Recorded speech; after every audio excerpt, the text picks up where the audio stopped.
வணக்கம். நம்ம இந்த சீரீஸ்ல தி சைக்காலஜி ஆஃப் மணி புத்தகத்தோட சம்மரி பார்த்துட்டு இருக்கோம். நாம இதுவரைக்கும் இந்த புத்தகத்தோட அறிமுக சுருக்கம் மற்றும் 2 அத்தியாயங்களை பார்த்திருக்கோம். இந்த பதிவுல 3வது அத்தியாயம் நெவர் இனஃப். தமிழ்ல ஒரு பழமொழி சொல்லுவாங்களே, போதும் என்ற மனமே பொன் செய்யும் மருந்து.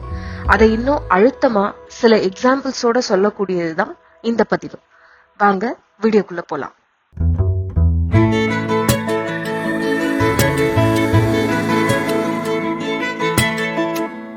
கோட்பாடு 3, நெவர் இனஃப், நிறையாத தேவை. ஒரு பெரிய பணக்காரர் வீட்டு பார்ட்டியில 2 நபர்கள் பேசுறத வச்சு தொடங்குது இந்த அத்தியாயம். நமக்கு பார்ட்டி கொடுக்கறாரே அந்த பெரிய மனுஷன், நம்ம வாழ்நாள்ல இது வரைக்கும் சம்பாதிச்சதை எல்லாம் விட பல மடங்கு ஒரே நாள்ல ஸ்டாக்ஸ்ல இருந்து சம்பாதிச்சுட்டாராம். அதுக்கு பதிலா அவர் கூட இருந்த நபர், இருக்கட்டுமே, எவ்வளவு சம்பாதிச்சாலும் என்கிட்ட இருக்க ஒரு விஷயம் அவர்கிட்ட இல்ல. என்ன அது? போதும் என்கிற குணம் அப்படின்னு சொன்னாரு. எனக்கு இந்த புக்கை படிக்கும்போது அப்படியே வாவ், இது எவ்வளவு பெரிய விஷயம் இல்ல அப்படின்னு தோணுச்சு. எவ்வளவுதான் சம்பாதிச்சாலும் போதும் என்கிற எண்ணம் வரும்போதுதான் சம்பாதிச்ச காசு பத்திரமா இருக்கும்.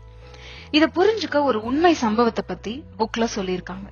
ராஜத் குப்தா என்கிற சின்ன பையன் தான் இளம காலம் எல்லாம் தனியா அனாதையா தான் வளர்ந்து வர்றாரு.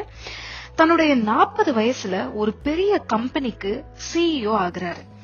ஆர்ஃபனா இருந்த ஒரு சின்ன பையன் உழைச்சு தன்னுடைய 40கள்ல லட்சாதிபதியா இருக்காரு. ஆனா அது அவருக்கு பத்தல. கோடீஸ்வரர் ஆகணும் அப்படிங்கிற ஆசை தொடர்ந்து இந்த எண்ணத்துல இருக்க அவருக்கு அப்படி ஒரு வாய்ப்பும் வருது. ஸ்டாக் மார்க்கெட்ல சரியா போகாத ஒரு கம்பெனிய வாரன் பஃபட் வாங்க போறதா இன்சைடர் இன்ஃபர்மேஷன் கிடைக்குது. இந்த இன்சைடர் இன்ஃபர்மேஷன் கம்பெனில இருக்கவங்களுக்கு தெரிஞ்சாலும் அதை வேற யாருக்கிட்டையும் சொல்லக்கூடாது, அதுதான் ரூல். ஆனா அவர் ஃப்ரெண்டுக்கு இந்த இன்ஃபர்மேஷனை கொடுத்து அந்த ஸ்டாக்க கம்மி விலைக்கு இருக்கும் போது வாங்க சொல்றாரு. பஃபட் வாங்கின செய்தி ஸ்டாக் மார்க்கெட்ல பரவும் போது அந்த கம்பெனியோட ஸ்டாக்ஸ் எக்கச்சக்கமா ஏறுது. இவங்களும் நினைச்ச மாதிரி கோடியில சம்பாதிக்கிறாங்க. ஆனா இது நிறைய பேருக்கு சந்தேகத்தை வர வச்சது.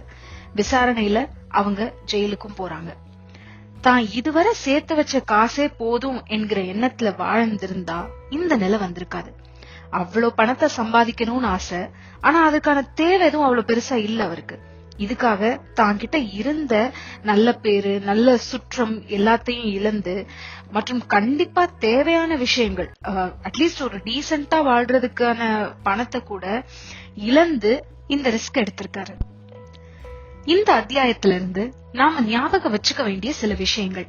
1, பண உலகத்துல போதும் என்பதை தீர்மானிக்கிறது ரொம்ப கஷ்டம். ஏன்னா நம்ம மனசு நம்ம ஒரு இடத்துக்கு அடைஞ்ச பிறகு இன்னும் கொஞ்சம், இன்னும் அதிகம்னு யோசிக்கும். ஏன் இப்படி யோசிக்குதுன்னா, நாம நமக்காக வாழ்றதை விட ஐயோ அவன் அவ்வளவு சம்பாதிச்சான், நம்மளும் அது சம்பாதிக்கணும், அந்த இடத்துக்கு போயிட்டா இன்னும் கொஞ்சம் மேல போகணும், இன்னும் கொஞ்சம் சம்பாதிக்கணும் அப்படிங்கிற எண்ணம். போதும் நினைக்கிறது வர்ற வாய்ப்புகளை விடுறோன்னு தப்பா எடுத்துக்கப்படுது. அது உண்மை இல்ல. ஆக்சுவலி அது உங்ககிட்ட இருக்க தேவையான விஷயங்களை இழக்காம பாத்துக்கும். எவ்வளவு பணம் இருந்தாலும் சில விஷயங்களை அதுக்காக ரிஸ்க் எடுக்காதீங்க.